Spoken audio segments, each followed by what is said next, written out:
Reddit pregunta: ¿cuáles son los datos más perturbadores que existen? Tengo un montón de tejido cicatricial de varias cirugías Monjour y tengo un síndrome de Ehlers-Danlos. Cada cicatriz vieja en mi cuerpo, incluso de la infancia, se hinchan como ampollas y se vuelven a abrir. Puedo sentir los puntos en el tejido muscular donde el tejido cicatricial bloquea el movimiento del músculo. La vitamina C ayuda un poco con eso, pero el EDC es horrible.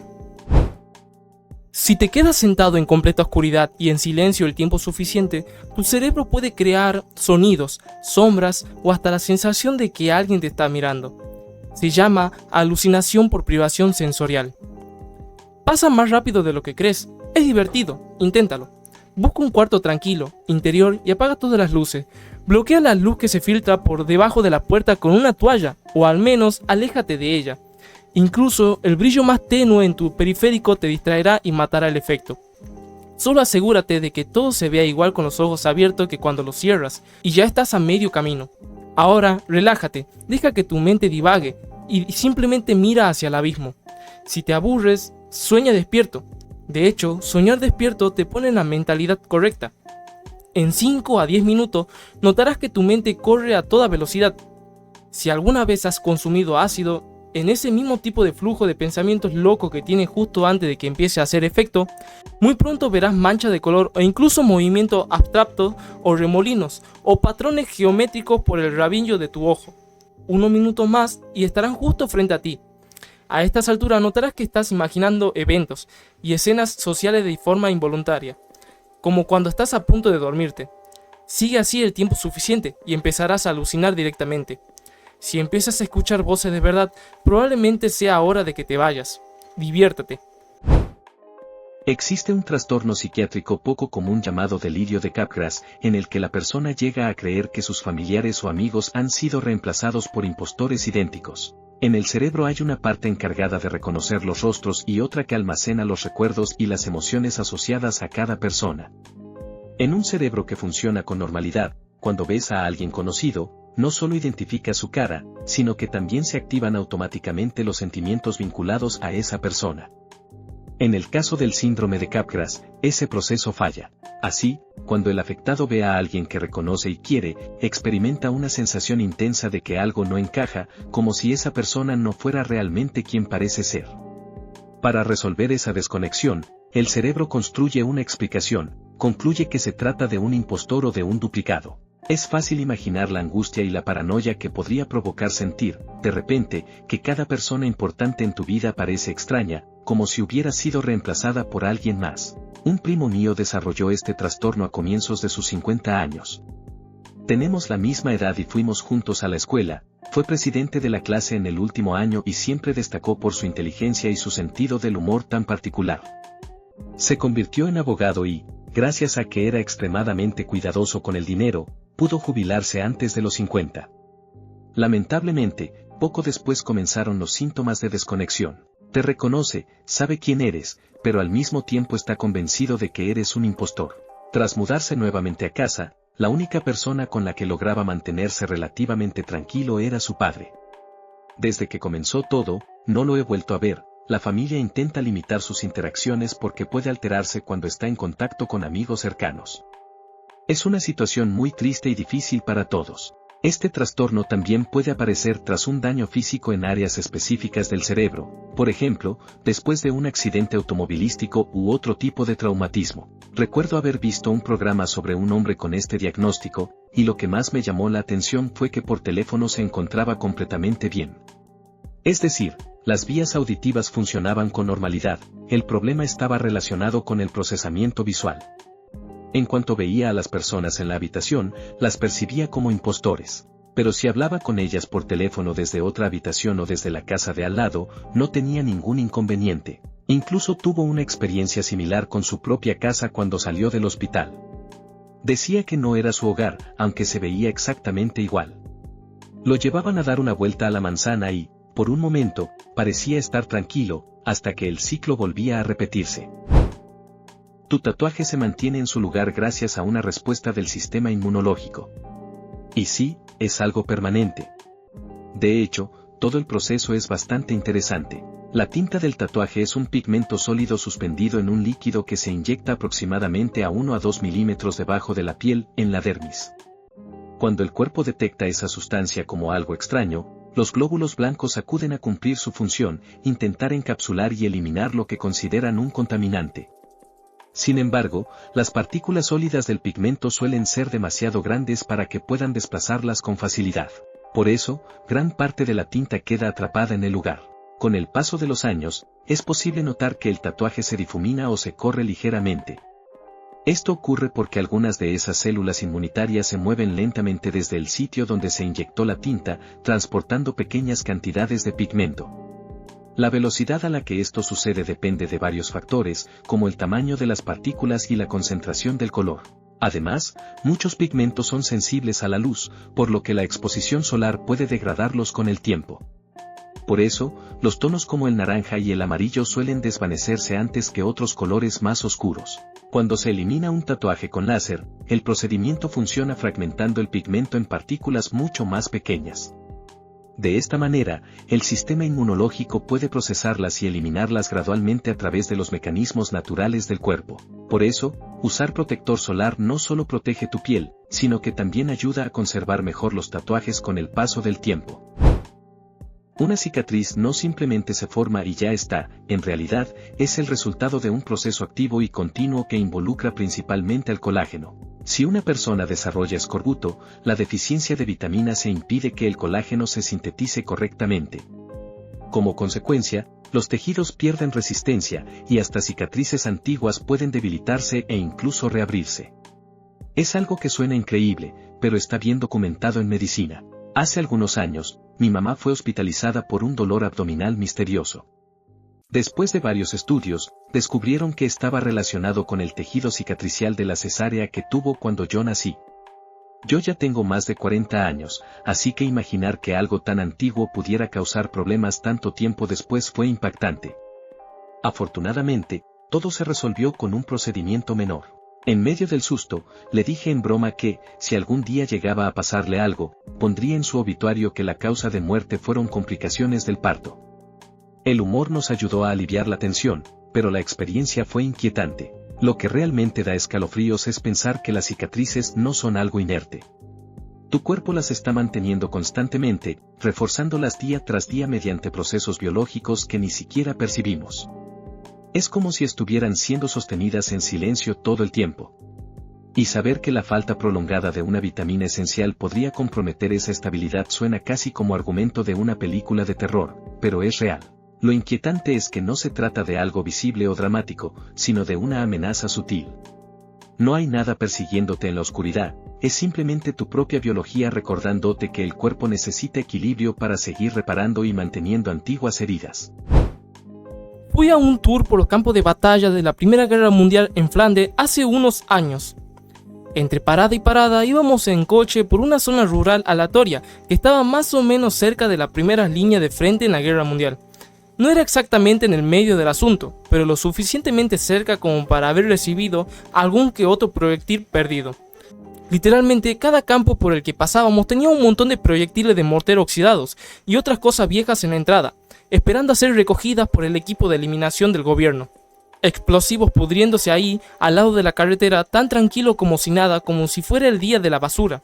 El guía turístico dijo que, literalmente, cada vez que aran los campos, sacan algo en la superficie, normalmente proyectiles de artillería, pero a veces otras cosas como armas pequeñas y balas, o incluso restos humanos.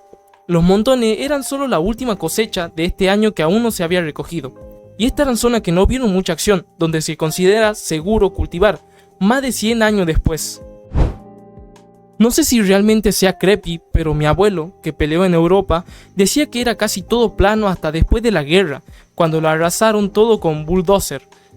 Solo movieron montones de escombros y quién sabe qué más. Existe la idea de que los intestinos saben qué forma deben tener y que, si se alteran, pueden moverse físicamente para recrear esa disposición.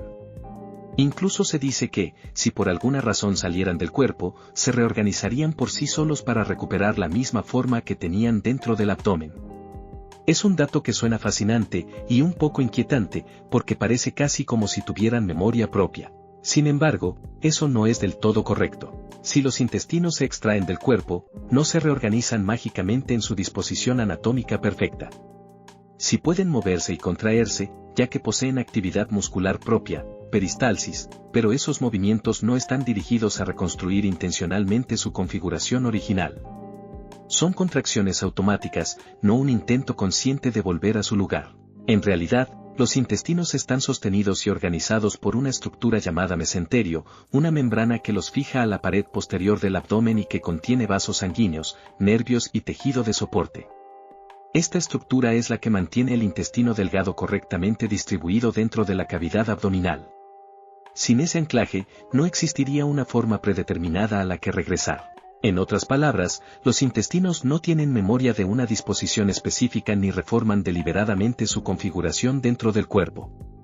Su organización depende de estructuras anatómicas de soporte, no de una especie de programación interna para reconstruirse. Aún así, la idea resulta impresionante, el simple hecho de que haya tantos metros de intestino acomodados de manera eficiente dentro del abdomen ya es, por sí mismo, bastante asombroso. El asesino en serie colombiano Pedro Alonso López, conocido como el monstruo de los Andes, fue responsable del asesinato de cientos de niñas en Ecuador, Perú y Colombia. Las cifras atribuidas varían, pero se le considera uno de los criminales más prolíficos del siglo XX. Tras su captura, permaneció en prisión durante aproximadamente 18 años. Posteriormente fue trasladado a un hospital psiquiátrico para su evaluación. Allí fue declarado mentalmente apto y, tras cumplir su condena, quedó en libertad en 1998. Desde entonces, su paradero es desconocido, lo que ha generado inquietud y numerosas especulaciones. Se estima que actualmente tendría más de 70 años. En un caso diferente, aunque también estremecedor, está el de Lawrence Singleton en California. Singleton secuestró y agredió brutalmente a una adolescente, dejándola gravemente herida y abandonada en un intento de acabar con su vida. Contra todo pronóstico, la joven sobrevivió y logró pedir ayuda, convirtiéndose en un símbolo de fortaleza. Debido a las leyes vigentes en ese momento, la condena que recibió fue considerada por muchos como insuficiente, lo que llevó posteriormente a reformas legislativas en California. Más tarde, tras cumplir su pena, Singleton se trasladó a Florida, donde años después cometió otro asesinato, confirmando los temores que habían surgido tras su liberación. Ambos casos suelen mencionarse como ejemplos de fallas legales o judiciales que generaron fuerte debate público, así como cambios en las leyes penales. Hay campos en Francia donde puedes caminar por trincheras, pero justo al lado de todo está cerrado por todas las bombas sin explotar, proyectiles y granadas, y esqueletos bajo tierra. Lo que separa áreas totalmente bien de áreas donde podría explotar en una cinta amarilla delgada y pequeñas banderas rojas clavadas en el suelo. Dato perturbador, la palabra creepy evolucionó de describir sensaciones físicas y lentas como insectos arrastrándose por la piel a principios del siglo XIX, a un término psicológico como matices para, como dice el psicólogo Frank Andrew, las incertidumbres de la amenaza. Un amigo mío estaba en un bar fumando un cigarrillo afuera cuando este tipo corre y nomás le empieza a dar una paliza. Otros güeyes lo separaron, el tipo se fue corriendo y llamaron a la policía. El tipo siguió dando vueltas a la manzana, a distancia, hasta que llegó la policía y lo arrestaron. Aparentemente mi amigo se había acostado sin saberlo con la esposa de este tipo, como un año antes, lo que lo llevó a su divorcio. Ni siquiera se acordaba de ella, pero este tipo lo conocía y había estado hirviendo de coraje por eso durante un año. Tu cerebro puede crear recuerdos falsos que se sienten completamente reales.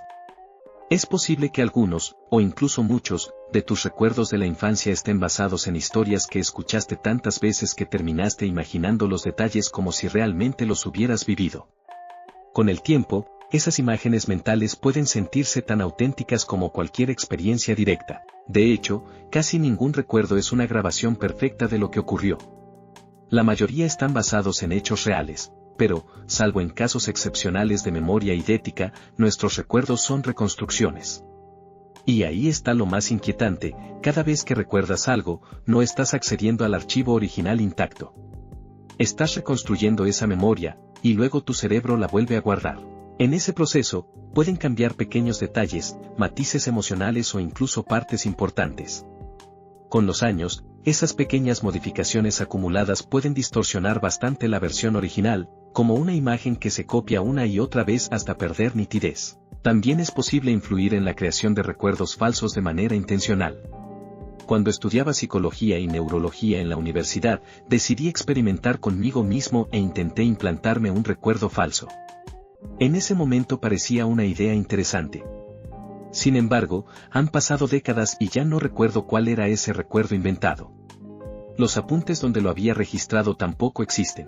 Así que sé que al menos uno de mis recuerdos universitarios no es real, pero no tengo forma de saber cuál es. Eso es lo verdaderamente desconcertante, no solo podemos tener recuerdos inexactos, sino que además podemos estar absolutamente convencidos de que son ciertos. Además, estadísticamente, es muy probable que haya alguien por ahí que te recuerde por algo que tú ni siquiera sabes que hiciste. Tal vez seas el villano en la historia de alguien sin tener idea de qué ocurrió. O, por el contrario, puede que un gesto mínimo, algo que hiciste sin pensarlo, haya alegrado el día de una persona o incluso cambiado la manera en que ve a los demás. Imagina algo tan simple como recoger un pequeño papel que quedó al lado del basurero y ponerlo dentro. Quizás lo haces por costumbre, casi sin notarlo. Pero alguien podría ver ese gesto y sentir un poco más de esperanza en la gente. Hace 9 años, estaba regresando en tren a mi pueblo natal. Tenía que hacer transbordo en una estación y estaba lidiando con el equipaje y mi hijo, que tenía apenas 18 meses. Me sentía completamente sobrepasado. Una mujer con uniforme se acercó y me ayudó a llegar a mi tren. Recuerdo perfectamente lo que dijo: necesito llegar a mi propio tren, pero no puedo dejar que te esfuerces así.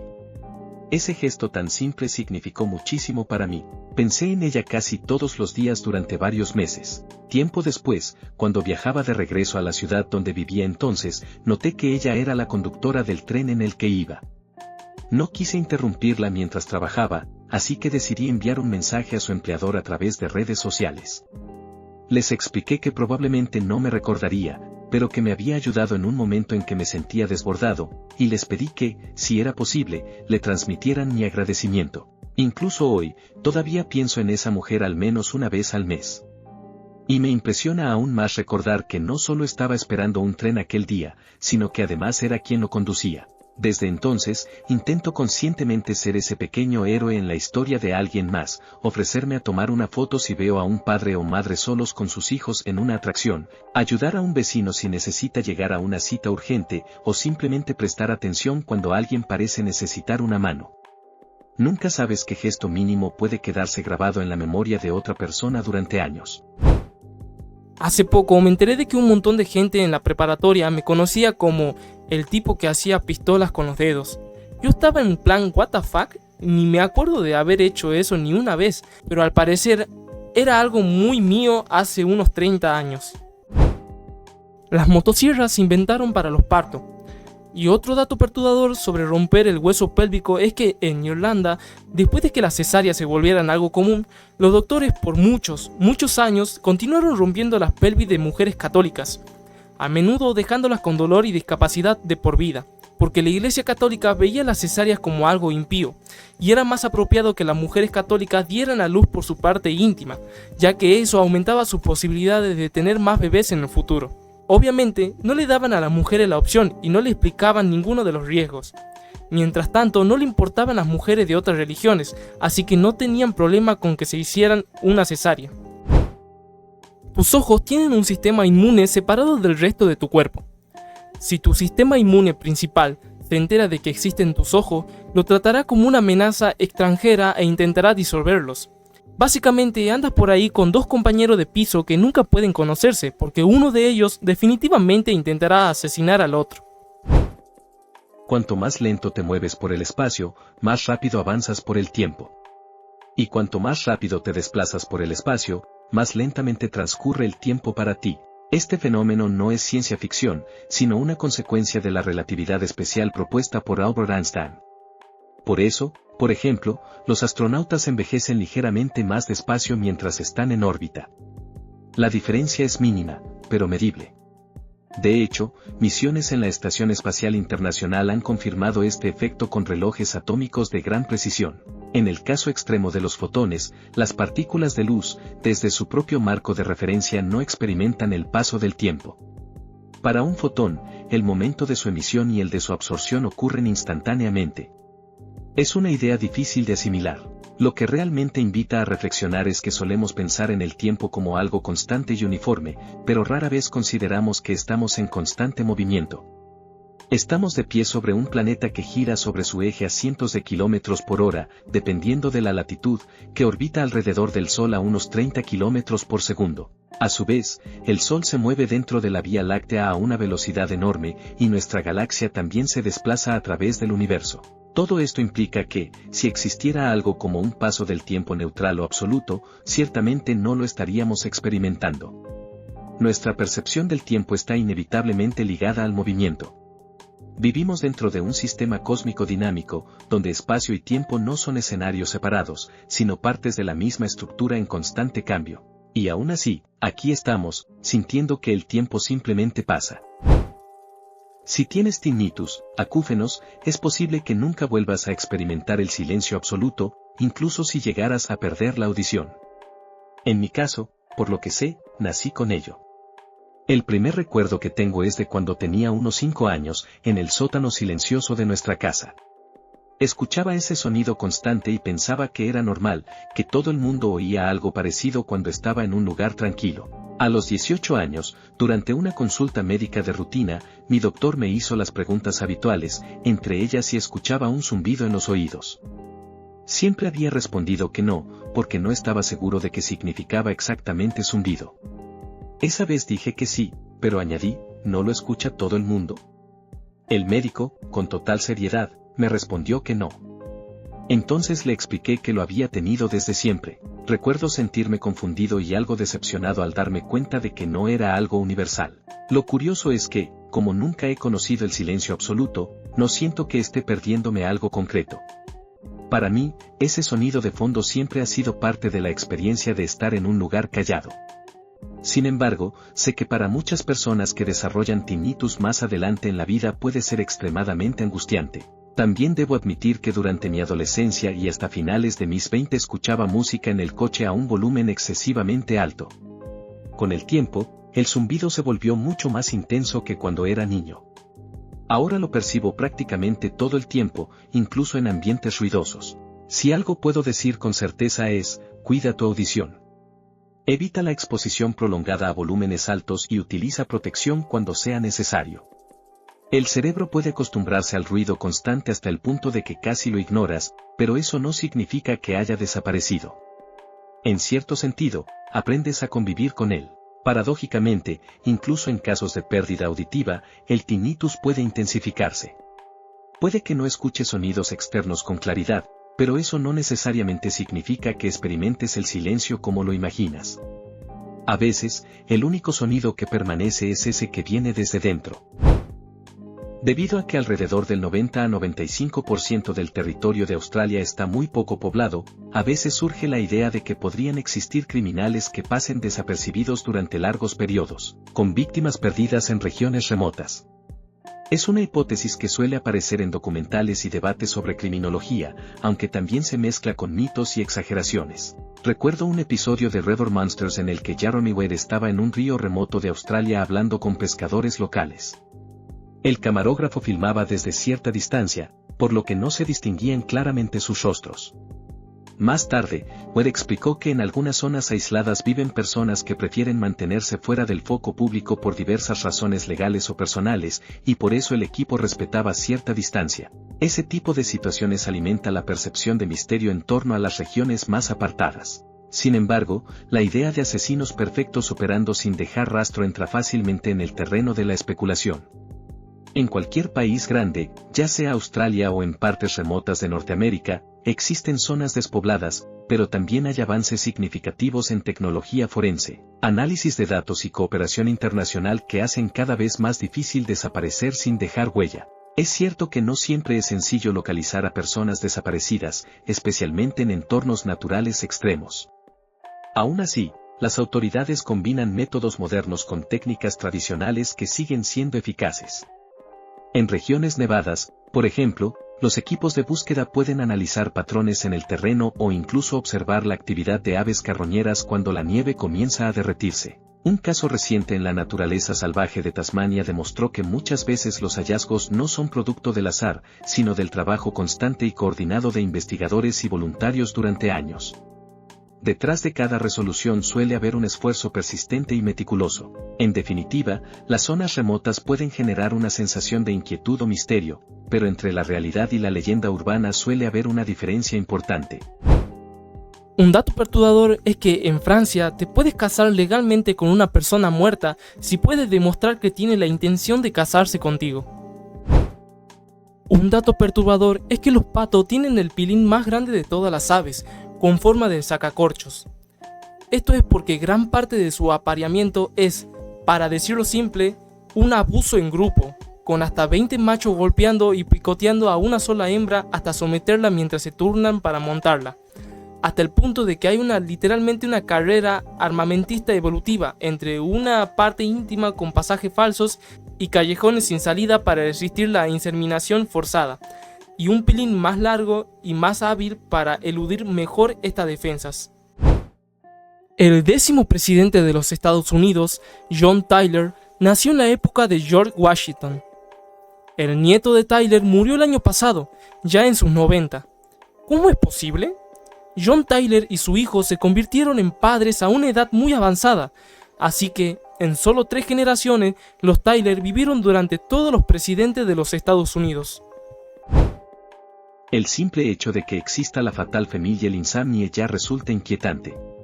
Se trata de un trastorno genético extremadamente raro que suele manifestarse en la adultez, generalmente entre los 40 y 50 años. La enfermedad afecta una región del cerebro crucial para regular el sueño. Comienza con insomnio leve, pero progresa hasta que la persona pierde casi por completo la capacidad de dormir. Con el tiempo aparecen agotamiento extremo, alteraciones cognitivas, problemas motores y alucinaciones, hasta que el cuerpo finalmente colapsa. No existe cura actualmente, y el deterioro es progresivo. Recuerdo haber visto un documental sobre esto cuando era adolescente. En ese momento yo tenía ansiedad severa y problemas de sueño, así que aprender sobre una enfermedad que literalmente impide dormir fue una experiencia muy perturbadora. Lo que más me impresionó fue saber que incluso sedantes muy potentes no pueden inducir el tipo de sueño reparador que el cerebro necesita en estos casos. No es simplemente no poder dormir, es que los mecanismos neurológicos que permiten el sueño profundo están dañados. Y si eres un adolescente ansioso con cierta tendencia a la hipocondría, descubrir algo así puede convertirse en una pesadilla mental. Es fácil que la mente empiece a hacer conexiones irracionales del tipo, si no estoy durmiendo bien, ¿y si es esto? La ansiedad puede amplificar cualquier síntoma cotidiano hasta volverlo aterrador. Tiempo después, durante una estancia breve en una institución psiquiátrica por otros motivos, conocí a un paciente joven que estaba convencido de padecer esta enfermedad. Llevaba semanas con insomnio severo. Pasaba la mayor parte del tiempo sentado en su habitación y ocasionalmente el personal lo animaba a caminar por los pasillos. Tenía una expresión completamente apagada, como si estuviera consumido por la idea de que su destino ya estaba decidido. Fue una experiencia dura. Más allá de la rareza médica de la enfermedad, lo que realmente impacta es el poder que tiene el miedo cuando se combina con información incompleta y ansiedad. A veces, el mayor sufrimiento no proviene solo de la enfermedad en sí, sino del terror que genera la posibilidad de padecerla. Todavía hoy se siguen encontrando restos de soldados que murieron en la Primera Guerra Mundial. Además, existe una extensa zona en Europa donde no se pueden construir ni cultivar debido a la gran cantidad de explosivos sin detonar y sustancias químicas tóxicas que permanecen en la tierra como consecuencia de las batallas. Más de 100 años después, el impacto del conflicto sigue presente. Cuando estaba en la secundaria hice un recorrido histórico por Francia y Bélgica centrado en la Primera Guerra Mundial. Recuerdo especialmente una zona enorme cerca del cráter donde no se permitía construir porque aún había numerosos explosivos sin detonar bajo el suelo. En ese terreno había ovejas pastando, pero los guías explicaron que podría pasar siglos antes de que la tierra pudiera considerar seguro para uso público. Me pregunté, con cierta inquietud, ¿cuántos incidentes habrán ocurrido allí a lo largo del tiempo? Aún así, en general, es un viaje impactante y muy recomendable desde el punto de vista histórico. La ceremonia de la Puerta de Menin es especialmente conmovedora y deja una impresión profunda. Algo similar ocurrió años después de la batalla de Waterloo. En esa región, algunos habitantes desenterraban restos humanos y molían los huesos para utilizarlos como fertilizantes, ya que eran ricos en calcio y mejoraban las cosechas. Con el tiempo, esta práctica fue detenida tras las quejas de la familia de los soldados, que consideraban profundamente irrespetuoso ese uso de los restos de sus parientes. Son episodios que muestran cómo las consecuencias de la guerra pueden extenderse mucho más allá del campo de batalla y perdurar durante generaciones. Los llamados cuerpos de la ciénaga son restos humanos antiguos, algunos de miles de años de antigüedad, encontrados en turberas del norte de Europa. Muchos datan de la Edad del Hierro, aunque existen hallazgos aún más antiguos. En varios casos se sospecha que estas personas murieron de forma violenta y que pudieron estar vinculadas a rituales o prácticas simbólicas de sus comunidades. Lo verdaderamente impactante es el nivel de conservación. El ambiente ácido, frío y con poco oxígeno de las turberas actúa como un conservante natural. Gracias a eso, en muchos casos se preservaron la piel, el cabello e incluso órganos internos. La forma del rostro y las expresiones pueden mantenerse de manera sorprendente. Sin embargo, los huesos a menudo se desmineralizan y se vuelven frágiles debido a la acidez del entorno. Estos hallazgos han permitido a los antropólogos forenses estudiar detalles muy específicos de sus vidas. En algunos cuerpos se han encontrado restos de su última comida en el estómago, lo que ofrece pistas sobre la dieta de la época, como papillas de cereales o preparaciones vegetales. En el Museo Nacional de Irlanda, en Dublín, se exhiben varios de estos Bog People. Algunos presentan detalles sorprendentes, cabellos cuidadosamente arreglados, uñas recortadas e incluso indicios de productos cosméticos o prendas que no eran comunes en la región en ese momento. Esto ha llevado a los investigadores a plantear que algunas de estas personas podrían haber tenido cierto estatus social. No parecen casos aislados de violencia cotidiana, sino eventos que podrían haber tenido un significado cultural o ritual.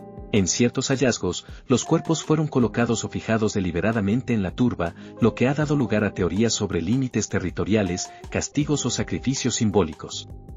Sin registros escritos de esas culturas, gran parte de lo que sabemos proviene únicamente de la arqueología y la interpretación científica. Todo esto convierte a los cuerpos de la ciénaga en uno de los fenómenos arqueológicos más fascinantes y enigmáticos de Europa. Son testimonios silenciosos de sociedades antiguas cuyas creencias y motivaciones quizá nunca lleguemos a comprender por completo. El concepto de la eternidad es algo que realmente me cuesta asimilar. No estoy seguro de que la mente humana sea capaz de comprender lo que significa una existencia que nunca termina, incluso dejando de lado cualquier creencia sobre la vida después de la muerte. La idea de para siempre parece sencilla en palabras, pero cuando intentas imaginarla de verdad se vuelve casi imposible. Para ponerlo en perspectiva, existen indicios de que el Australopithecus utilizaba herramientas de piedra hace unos 3 o 4 millones de años. Solo esa cifra ya es abrumadora. Los mamíferos comenzaron a diversificarse tras la extinción de los dinosaurios hace aproximadamente 65 millones de años. Son escalas de tiempo tan enormes que nuestra mente apenas puede procesarlas. Si me cuesta imaginar cómo será la vida dentro de 1000 años, mucho más difícil es intentar visualizar 1 millón o 10 millones. Ahora imagina no solo existir durante ese tiempo, sino no tener un final. Por eso siempre pienso que no podría ser un vampiro, por más romántica que suene la idea en la ficción. Mucha gente habla de lo emocionante que sería vivir para siempre, pero yo solo veo la posibilidad de un cansancio infinito, repetir ciclos históricos, ver cómo las personas que conoces envejecen y mueren una y otra vez mientras tú permaneces igual, observar cómo el mundo cambia constantemente, sabiendo que nada es permanente excepto tu propia continuidad. La eternidad suena fascinante en teoría, pero cuando intentas imaginarla con detalles, puede volverse profundamente inquietante.